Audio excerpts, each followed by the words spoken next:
Ya teman-teman, aku bersyukur banget teman-teman kalau hari ini kita datang ke sini untuk sama-sama mengucap syukur ke Tuhan ya, kalau Tuhan sampai hari ini masih jaga Teens Geraci, bahkan masih jaga panti asuhan Gema Golgota. Boleh tepuk tangan buat Tuhan. Ya, saya itu semua cuma karena kebaikan Tuhan, anugerah Tuhan. Dan aku ingat teman-teman, beberapa waktu yang lalu, beberapa tahun yang lalu, ketika aku masih SMA, mungkin kelas 10 atau kelas 11, aku dengan teman-teman yang lain juga sempat datang ke sini sama Kak Indra, survei tempat, terus kemudian datang ke sini mungkin sekarang agak berbeda dikit ya, luar biasa ya. Jadi aku bersyukur akhirnya bisa datang lagi, bisa ketemu dengan teman-teman di panti asuhan Gema Golgota. Mungkin slide-nya bisa dibantu untuk tampilkan, iya. Boleh di next? Ya teman-teman bisa lihat, nah ini dia. Ini ada beberapa foto ya, mungkin saat itu ada yang ikut gitu atau teman-teman dari panti asuhan, mungkin ada yang masih kecil di sini, masih kecil, iya. Amos ya, Amos, iya. Artinya teman-teman boleh sambil di next.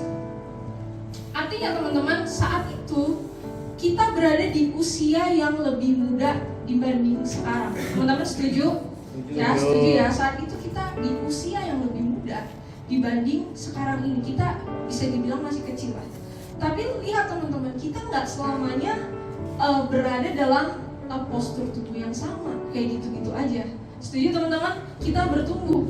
Dulu mungkin aku merasa aku agak pendek, terus Aldo mungkin agak sekarang agak dan itu namanya pertumbuhan ya, subur, benar om, setuju. Itu namanya subur dan juga pertumbuhan. Kita mengalami pertumbuhan, kita mengalami perkembangan. Nah mungkin kalau teman-teman lihat ya, dilihat secara fisik di foto itu mungkin kelihatannya ada yang lebih muda, ada yang lebih kecil dari sekarang. Tapi intinya ada perubahan teman-teman.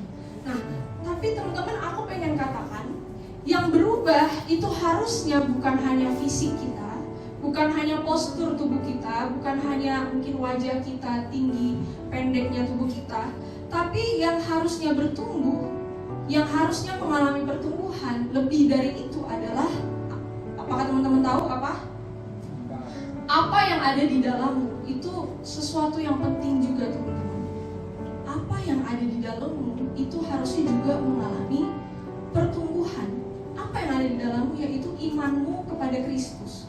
Sekali lagi aku ingatkan, yang perlu bertumbuh, yang penting itu bukan cuma hal-hal eksternal, cuma hal-hal fisik, postur tubuh kita, atau kita dari hari ke hari makin bertambah usia gitu ya, bukan hanya itu aja. Tapi seiring berjalannya waktu, semakin dewasa kita, iman kita, apa yang ada di dalam kita itu harus juga bertumbuh. Coba katakan kiri kanannya, iman kamu harus bertumbuh. Iya teman-teman, jadi imanmu kepada Kristus itu harus mengalami pertumbuhan, perkembangan dari hari ke hari ya.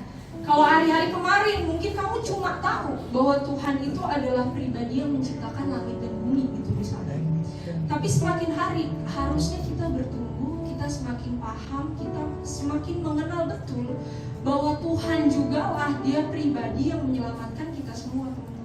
Tuhan juga yang manggil teman-teman, manggil aku dari gelap kepada terangnya yang ajaib. Amin teman-teman. Ya, dan pastikan teman-teman, boleh di next lagi. Ya, ini juga waktu itu ke panti asuhan. Lanjut lagi. Ya, dan pastikan bahwa pemahamanmu tentang Tuhan itu muncul dari pengenalanmu akan Tuhan. Pemahamanmu tentang Tuhan, kamu tahu tentang Tuhan itu karena kamu kenal sama Tuhan. Dan pengenalan itu teman-teman hanya bisa terjadi kalau kamu memiliki relasi yang dekat dengan Tuhan. Kalau kamu memiliki hubungan yang dekat dengan Tuhan. Jadi teman-teman jangan cuma tahu, jangan cuma paham karena kamu dengar firman aja gitu di gereja ya, karena konten Instagram mungkin. Itu baik teman-teman, tapi di samping itu semua kita harus makin paham karena kamu memang kenal siapa Tuhan, karena kamu punya relasi yang dekat, karena kamu punya hubungan yang dekat dengan Tuhan ya. Ketika kita dulu cuma tahu aja teman-teman, kemudian pemahaman kita berkembang, kita bangun relasi dengan Tuhan, kita memiliki kerinduan untuk mengenal Tuhan, aku yakin teman-teman, apa yang ada di dalam kita, iman kita, itu juga sedang bertumbuh. Amin ya teman-teman.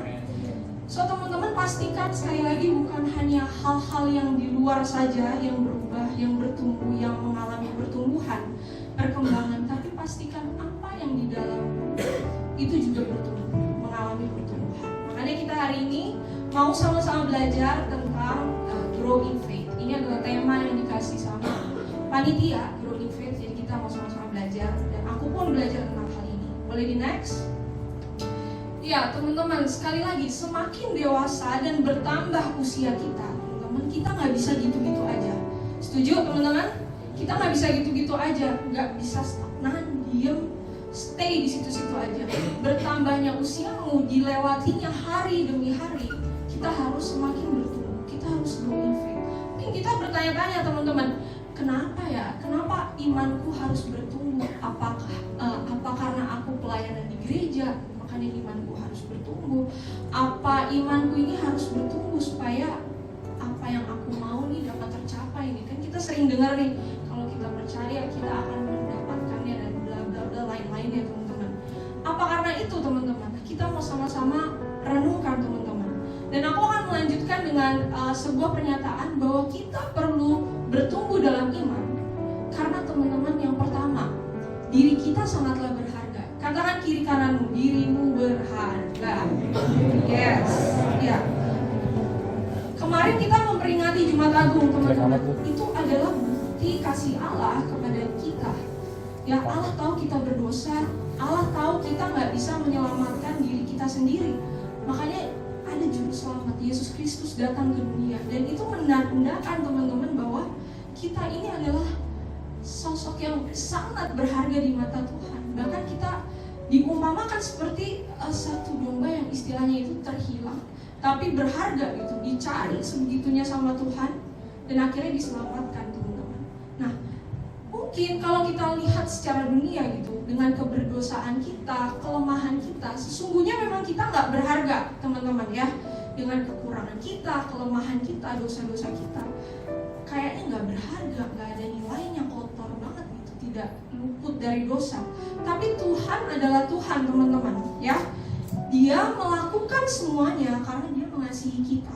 Karena Tuhan mengasihi kita. Tuhan mengasihi kita, ciptaannya. Tuhan nggak mau ciptaannya ini berada di luar jangkauannya Tuhan. Tuhan sangat mengasihimu teman-teman. Sehingga pada akhirnya kita semua nggak dibiarkan untuk hidup di luar jangkauannya Tuhan. Kita dinaungi oleh kasih, kita dinaungi oleh anugerahnya Tuhan. Jadi sekali lagi ingat teman-teman bahwa dirimu sangat berharga ya. Sadari ini bahwa Tuhan menyelamatkanmu, kamu istilahnya lunas dibayar sama Tuhan, dengan darahnya kita ditebus. Jadi dirimu sangat berharga. Nah, apa hubungannya dengan bertumbuh dalam iman? Ya, dirimu berharga sama bertumbuh dalam iman. Nah, kita perlu bertumbuh teman-teman dalam iman karena apa yang di dalammu itu penting. Imanmu kepada Kristus itu penting. Meskipun kita nggak bisa lihat iman itu seperti apa, iman tidak kelihatan teman-teman. Tapi iman, percayalah bahwa iman itu ada di dalam dirimu. Apa yang ada di dalam dirimu sekali lagi berharga dan penting. Jadi teman-teman coba anggap itu penting, bahwa apa yang di dalammu itu penting. Kristus itu penting. Iman percayamu kepada Kristus itu adalah satu hal yang penting. Dan karena itu, karena kita anggap diri kita berharga karena apa yang ada di dalam kita, makanya kita mau terus bertumbuh dalam iman. Amin teman-teman. Amin. Kedua teman-teman, kenapa kita harus bertumbuh dalam iman? Kalau kita lihat teman-teman, dunia itu semakin jahat ya. Bohong teman-teman kalau kita bilang bahwa dunia ini semakin baik dari hari ke hari gitu. Kita realistis aja teman-teman, apa yang kita hadapi, apa yang kita lihat itu nggak selalu baik gitu. Bahkan semakin jahat, entah itu kekerasan, kemunafikan, penganiayaan dan lain-lainnya gitu. Bahkan hari-hari kita pun nggak selalu baik, kita nggak selalu berada dalam kondisi yang baik. Tapi apakah ketika dunia semakin jahat, semakin tidak baik, apakah kita sebagai remaja-remajanya Kristus kita harus ikut dengan arus dunia yang jahat? Bukan, itu yang Tuhan harapkan dari kita sebagai ciptaannya, ya. Jadi sekali lagi kita dapat menyenangkan Tuhan kalau kita memiliki iman yang kuat kepada Kristus. Selanjutnya teman-teman, kita akan lihat sama-sama, ya. Kalau kita berbicara mengenai iman, teman-teman, sekarang pertanyaannya sebenarnya apa itu iman itu? Mungkin terkadang kita bingung dengan definisi iman, maksudnya apa ya, seperti apa ya? Dari apa yang aku coba pelajari, kita mau sama-sama baca lebih dulu yuk. Ibrani 11 ayat 1. 1, 2, 3. Iman adalah dasar dari segala sesuatu yang kita harapkan dan bukti dari segala sesuatu yang tidak kita lihat. Iya, banyak orang yang memakai ayat ini atau mendefinisikan ayat ini mengenai iman, ya. Dan kita coba lihat di versi The Message-nya. This faith is the firm foundation under everything that makes life worth living, teman-teman. It's our handle on what we can see. Nah, kalau dilihat artinya teman-teman dari terjemahan ini, iman merupakan fondasi, ya, firm foundation. Fondasi atau landasan yang kuat, yang kokoh, yang ada di bawah segala sesuatu, yang pada akhirnya membuat hidup kita menjadi layak untuk dijalani. Tadinya sebenarnya gak layak teman-teman hidup kita, ya. Tapi karena ada Kristus yang mati di kayu salib, memanggilmu dari gelap kepada terang, akhirnya hidupmu jadi layak, hidup yang layak untuk dijalani. Imanmu kepada Tuhan, kepada Kristus, rasa percayamu kepada Kristus, karena itu hidupmu jadi hidup yang layak untuk dijalani. Amin teman-teman. Amin. So iman teman-teman itu adalah fondasi yang kuat. Fondasi yang kuat itu apa? Yaitu firman, yaitu Kristus teman-teman. Sekali lagi, dan hidup itu menjadi layak untuk dijalani karena iman kita kepada Kristus, ya. Boleh di next? Jadi teman-teman, iman di sini adalah fondasi yang kuat, yaitu di mana kita percaya dan berharap penuh yang didasarkan pada pribadi yang tidak berubah dan tidak tergoyahkan, yaitu siapa? Tuhan Yesus Kristus, ya. Kenapa iman adalah fondasi yang kuat, teman-teman? Karena dasarnya itu adalah Kristus. Kristus yang gak berubah, Kristus yang gak tergoyahkan, yang kesetiaannya tuh ada dari dulu sampai sekarang selama-lamanya, teman-teman. Nah, contohnya kayak gimana sih beriman itu, ya? Beriman itu kita bergantung sama Tuhan sepenuhnya. Ketergantungan kita yang istilahnya 100% kepada Tuhan. Dan kita rindu sama-sama belajar tentang iman ini. Nah, kalau teman-teman lihat Ibrani, kan ini kita baca Ibrani, teman-teman.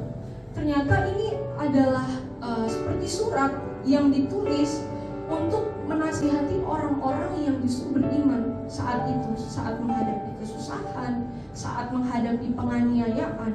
Jadi saat itu penulisnya ini berusaha buat menasihati orang-orang yang saat itu, orang-orang beriman yang menghadapi penganiayaan, kejahatan. Bahkan ketika mereka susah untuk percaya dengan Tuhan di tengah-tengah situasi yang sulit, penulis itu berusaha mengingatkan kepada mereka supaya mereka tuh tahu, mereka ingat akan orang-orang yang hidup istilahnya sebelum mereka hidup.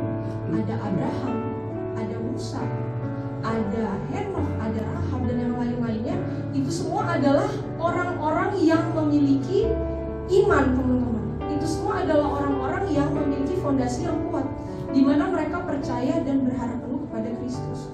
Jadi penulis saat itu benar-benar pengen ingetin tuh supaya mereka punya kedewasaan rohani, supaya mereka nggak meninggalkan kepercayaan mereka, iman mereka kepada Kristus sampai kapan.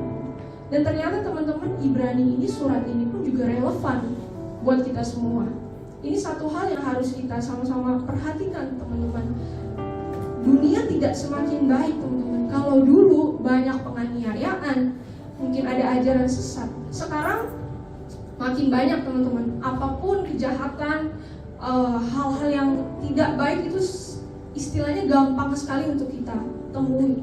Tetapi di tengah-tengah itu, teman-teman, imanmu itu memegang peranan penting. Sama-sama katakan, imanmu memegang peranan penting? Iya. Yes, ya. Iman memegang peranan penting. Nah, teman-teman, kita mau lihat sedikit dari satu tokoh yang kita sering dengar, yaitu Abraham. Teman-teman tahu ya, Abraham. Boleh di next. Di sini ada juga yang namanya Abraham, tapi ya beda guys. Ya, kita mau sama-sama lihat di ayat 8 di Ibrani 11 ini. Di ayat 8 ini dikatakan bahwa karena iman Abraham taat ketika ia dipanggil untuk berangkat ke negeri yang akan diterimanya menjadi milik pusakanya, lalu ia berangkat dengan tidak mengetahui tempat yang ia tujui. Teman-teman, saat itu Abraham itu diminta untuk pergi ke tempat yang Tuhan suruh.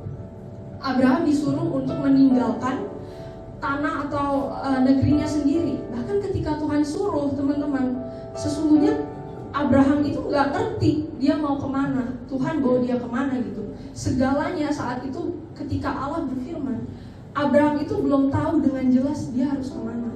Tapi teman-teman, kita lihat Abraham saat itu juga dia memilih untuk taat kepada Allah gitu. Kenapa ia memilih taat? Kenapa Abraham memilih untuk taat? Karena ternyata dia menaruh percayanya, pengharapannya kepada Allah yang lagi-lagi tidak berubah, yang tidak tergoyahkan, teman-teman. Ketika Allah berfirman, dia memilih untuk tetap taat, ya. Yang membuat ia taat adalah karena hidupnya dibangun di atas fondasi yang kuat, yaitu Kristus, imannya kepada Kristus. Itu yang bikin dia mau taat, teman-teman. Dia menaruh percayanya, pengharapannya kepada Allah yang gak berubah. Kemudian di ayat 11 teman-teman bisa lihat, karena iman ia juga dan Sarah beroleh kekuatan untuk menurunkan anak cucu walaupun usianya sudah lewat, karena ia menganggap dia yang memberikan janji itu setia. Lagi-lagi teman-teman, Abraham mungkin secara fisik saat itu mungkin lemah gitu ya, semakin tua gitu. Tapi lihat secara iman ya teman-teman, justru Abraham semakin kuat, teman-teman, ya. Kalau dinalar gitu, mungkin rasanya mustahil gitu Abraham, Sarah gitu bisa punya anak. Tetapi ketika Allah berjanji kepada Abraham, Allah nggak ingkar janji, teman-teman. Ya, Allah bukan Allah yang ingkar janji. Dan Abraham pegang itu. Imannya semakin kuat di dalam Tuhan. Dan di dalam Kejadian 22, teman-teman, nanti mungkin teman-teman bisa baca sendiri. Abraham pun ini sempat diperintahkan Allah untuk mempersembahkan anaknya, teman-teman. Dan mungkin kalau kita bayangin kondisinya saat itu, ini adalah peristiwa yang bikin deg-degan, terus menegangkan, di mana seorang ayah harus mempersembahkan anaknya. Seorang ayah itu melihat anaknya sakit itu pasti sedih, benar ya? Pasti sedih. Apalagi ini harus mempersembahkan anaknya sendiri gitu. Kayaknya, aduh, nggak tega gitu rasanya, teman-teman. Tapi apa, teman-teman? Di kondisi saat itu Abraham istilahnya tetap percaya penuh kepada pribadi yang tidak berubah dan tidak tergoyahkan, yaitu Allah. Dan memang benar, teman-teman, sekalipun sebelumnya Abraham itu sempat nggak melihat ada satupun domba gitu ya, tapi ia memilih untuk taat, tetap percaya, berharap kepada Tuhan. Dan akhirnya, teman-teman, Allah pun menyediakan domba untuk pengganti anaknya yang harus dikorbankan saat itu. Boleh di next? Kalau kita lihat, teman-teman, ini apa yang Abraham alami saat itu. Meninggalkan negerinya, terus pergi, meninggalkan tempat yang seharusnya tuh udah nyaman buat dia gitu. Tapi dia harus pergi ke tempat yang Tuhan suruh. Saat itu dia gak tahu kemana, tapi dia milih untuk ya udah taat. Kemudian ketika tua, kemudian dia harus mempersembahkan anaknya. Ya, lihat teman-teman, kita lihat sama-sama Abraham, bahwa di tengah peristiwa yang ia hadapi, kondisinya saat itu, teman-teman, ketidaknyamanannya saat itu, dia memilih untuk tetap percaya, beriman kepada Allah. Bahkan, teman-teman, Abraham itu membangun sebuah mezbah, teman-teman, dan dia menyembah Tuhan di sana. Dan aku pun yakin, teman-teman, dalam fase kehidupannya, apa yang ia alami saat itu, mungkin imannya itu mengalami kemajuan, mengalami pertumbuhan, teman-teman, sampai puncaknya dia harus mempersembahkan anaknya. Dan itu seperti istilahnya bergantung penuh sama Tuhan, penyerahan diri total sama Tuhan gitu. Ya udah, suka-suka Tuhan deh, aku percaya, aku berharap sama Tuhan pokoknya. Sekali lagi teman-teman, yang membuat Abraham bisa percaya dan berharap sama Tuhan adalah karena memegang janji-janji Allah. Karena Abraham memegang janji-janji Allah. Ketika Allah berfirman ke Abraham, Allah itu juga sekaligus mengucapkan janji kepada Abraham. Apa teman-teman? Berupa berkat-berkat yang Allah akan berikan. Ya, jadi Abraham itu nggak cuma percaya kepada Allah saja, tapi dia juga mengingat janji Allah. Ya, sekalipun janji itu belum terbukti, teman-teman, nggak langsung kelihatan seperti apa, tapi Abraham tetap percaya dan berharap kepada Allah. Dan itulah iman Abraham, teman-teman. Boleh di next? Sampai pada akhirnya teman-teman, kita bisa lihat di sini di dalam BIMK itu dikatakan bahwa Abraham diterima Allah sebagai orang yang menyenangkan hatinya karena Abraham percaya kepada Allah. Aku ulangi sekali lagi, Abraham diterima Allah sebagai orang yang menyenangkan hatinya karena Abraham percaya kepada Allah. Ya. Sekali lagi, pada akhirnya kepercayaannya kepada Allah, imannya dia kepada Allah itu menyenangkan hati Allah, teman-teman. Satu contoh nyata dari Abraham, dia beriman, dia percaya, berharap penuh ke Tuhan. Lalu sekarang teman-teman, gimana dengan kita? Bagaimana dengan imanmu hari-hari ini? Apakah teman-teman benar-benar bertumbuh dalam iman? Dan hari ini hal ini menjadi pengingat buat kita teman-teman siang hari ini. Kalau kita mau bertumbuh, yang perlu kita lakukan, teman-teman, boleh di next. Taste His goodness, teman-teman. Lihat, sadari, rasakan kebaikan Tuhan. Ya, teman-teman, ketika kita bertumbuh dalam iman, itu bukanlah sesuatu yang kita hasilkan sendiri, teman-teman. Ya, ingat, bukan sesuatu yang kita hasilkan sendiri karena aksi kita, karena kerjaan kita gitu, teman-teman. Ya, kita memang ikut dalam proses pertumbuhan iman kita. Kita memang terlibat, kita mengambil bagian kita, ada action yang harus kita ambil, baik itu perubahan pola pikir, tindakan kita, hati kita gitu. Tetapi teman-teman, tetap yang memberikan pertumbuhan itu Tuhan kita. Tuhan yang menyediakan, Tuhan yang memberi pertumbuhan kepada teman-teman semua. Ya, di balik tindakan-tindakan yang akan kita lakukan dalam pertumbuhan iman kita, itu sebenarnya sekali lagi ada Allah, teman-teman.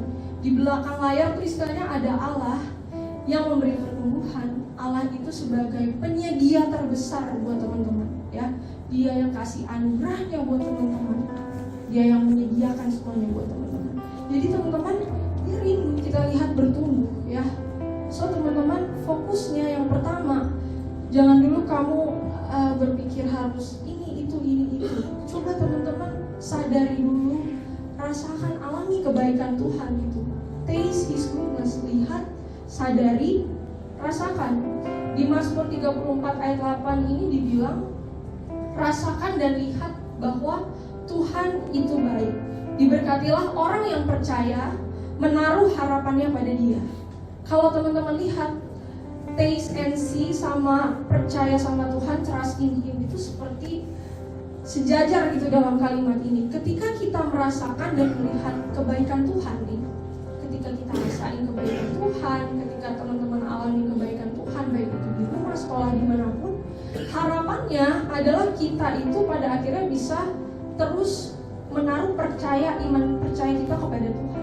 Kita beriman kepada Tuhan. Kita percaya bahwa Dia Allah yang tidak membiarkan ciptaannya itu hidup di luar jangkauannya, teman-teman. Ya, maka teman-teman, aku mengajak teman-teman untuk sama-sama rasakan, teman-teman lihat, teman-teman nikmati, bahkan percaya teman-teman bahwa Dia adalah Allah yang mengasihi teman-teman. Dia adalah juru selamat buat teman-teman, ya. Dan kebaikan Tuhan,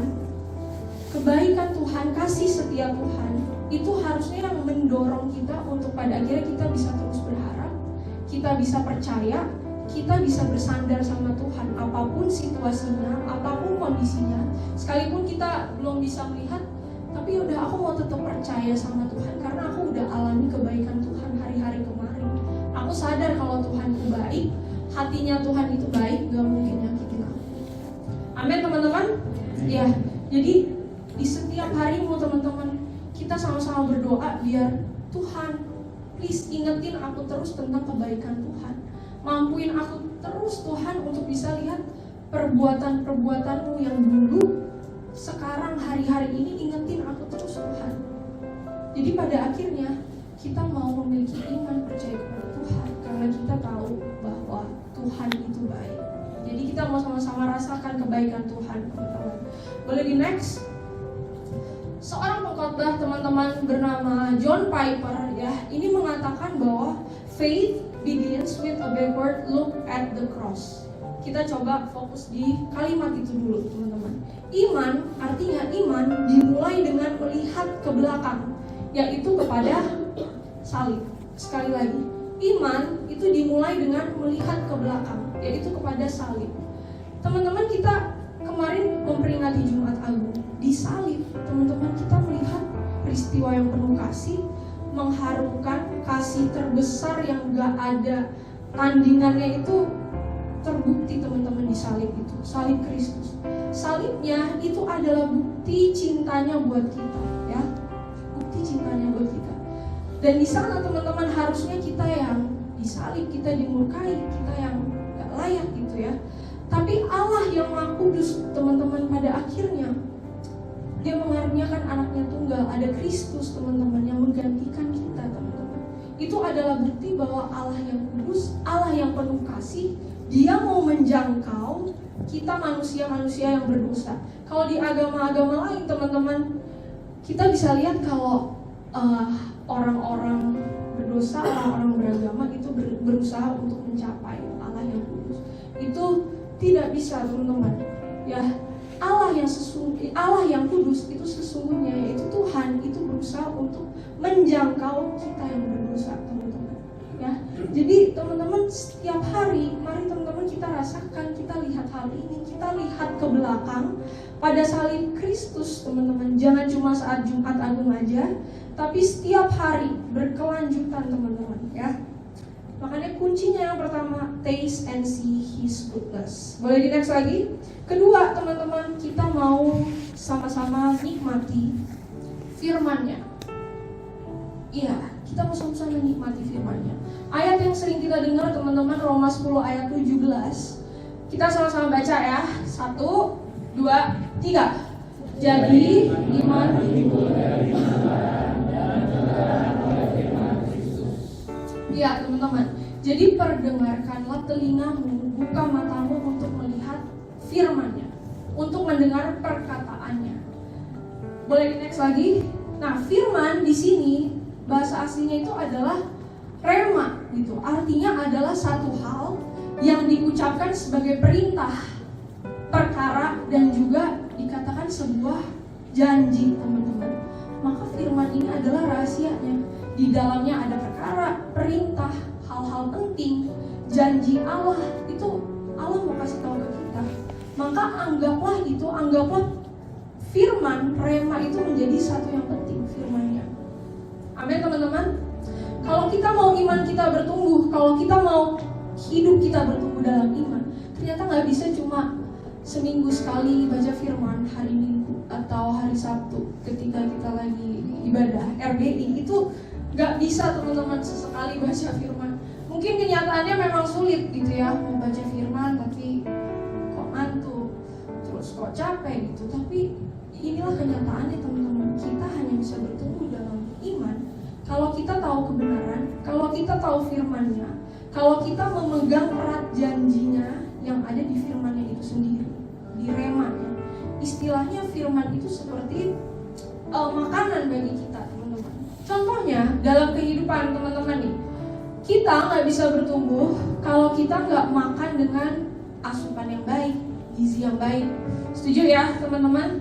Iya, kamu perlu karbohidrat, protein, apapun itulah, macam-macam. Begitu juga dengan kerohanian kita, apa yang ada di dalam kita, iman kita, teman-teman. Kita perlu firman agar iman kita ini bertumbuh, ya. Sekali lagi, memang sumbernya yang membuat pertumbuhan itu adalah Tuhan. Tapi terkait iman, teman-teman, ada bagian yang harus kita lakuin. Ada aksi, tindakan yang harus kita ambil, yaitu untuk buka firman-Nya, dengar firman-Nya sungguh-sungguh, teman-teman. Biarkan Tuhan yang berbicara kepadamu secara pribadi, ya. Karena Tuhan itu berbicara ke kita. Mungkin kita nggak bisa dengar suara Tuhan dengan jelas gitu dengan telinga, atau kita nggak bisa melihat Tuhan lagi bicara. Tapi teman-teman, Tuhan itu berbicara kepada kita. Itu ya lewat firman-Nya, teman-teman. Tuhan berjanji kepadamu ya lewat firman-Nya. Kalau firman-Nya nggak dibuka, ya kita nggak bakal tahu apa yang Tuhan lagi omongin ke kita. Amin, teman-teman. Jadi siap ya untuk menikmati firman Tuhan. Siap ya. Oke, teman-teman, boleh di next lagi. Maka teman-teman, kita butuh firman.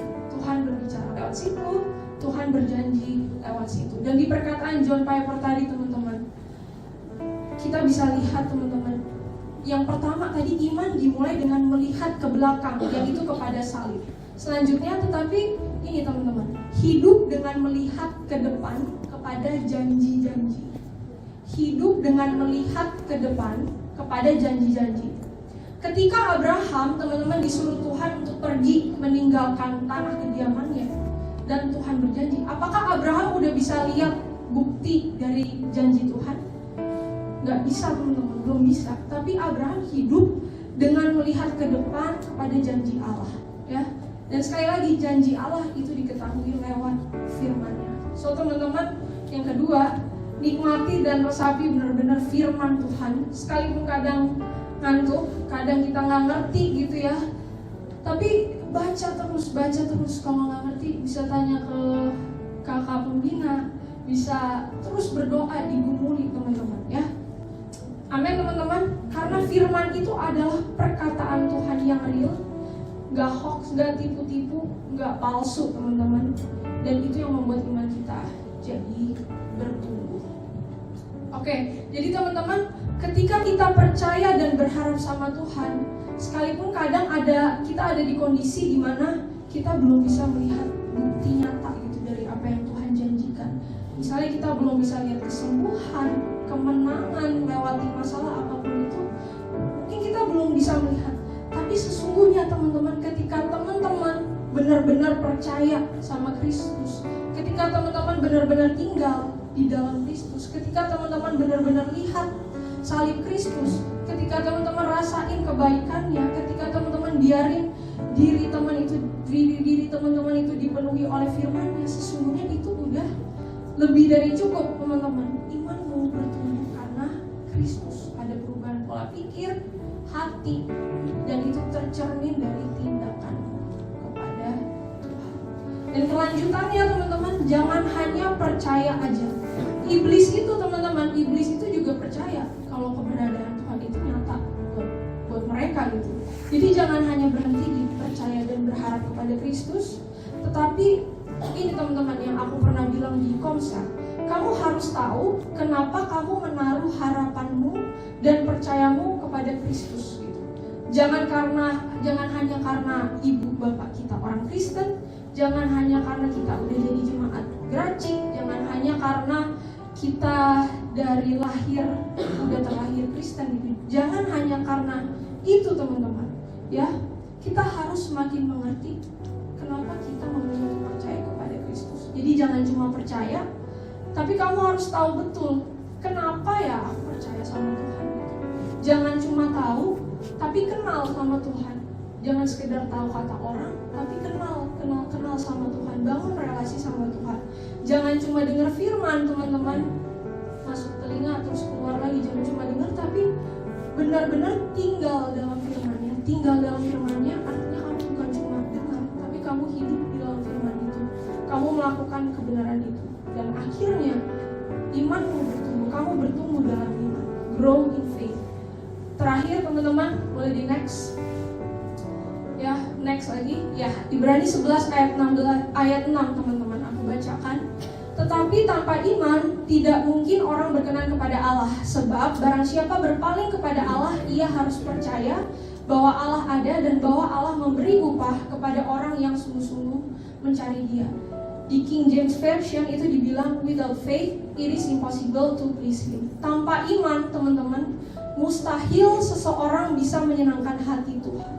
Kenapa? Karena sekali lagi Artinya iman adalah kita percaya kepada satu pribadi, yaitu Allah. Bahwa Allah, dia adalah Allah yang peduli.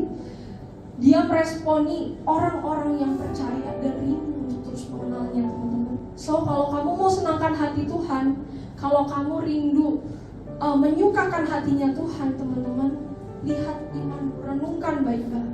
Renungan baik-baik. Bagaimana ya imanku kepada Tuhan? Apakah gini-gini aja? Apakah aku percaya kepada Tuhan hanya karena aku bawaan dari kecil? Tapi aku rindu, teman-teman, siang ini kita sama-sama bertumbuh dalam iman dan pada akhirnya kita berkenan di mata Tuhan karena iman kita kepada Tuhan. Amin, teman-teman. Ya, sebagai penutup, teman-teman, aku akan simpulkan. Jadi, kenapa kita perlu grow in faith? Kenapa kita perlu bertumbuh dalam iman? Yang pertama, dirimu sangat berharga, teman-teman. Yang membuatmu berharga adalah apa yang di dalammu, yaitu Kristus dan imanmu kepada Kristus. Itu yang bikin kamu berharga. Yang kedua, dunia semakin jahat, teman-teman. Banyak kejahatan, ajaran sesat, dan lain-lainnya. Tapi ketika dunia jahat, yang harus kuat adalah imanmu kepada Kristus. Dan yang ketiga, teman-teman, kita harus bertumbuh dalam iman, karena hanya dengan imanlah kita dapat menyenangkan hati Tuhan. Ya, jadi pastikan, teman-teman, bahwa imanmu ini adalah bagaimana kamu sungguh-sungguh percaya dan taruh pengharapanmu kepada pribadi yang tidak berubah dan tidak tergoyahkan. Itu ya, teman-teman, ya. Amin untuk firman Tuhan hari ini. Aku undang pemain musik dan juga WA semoga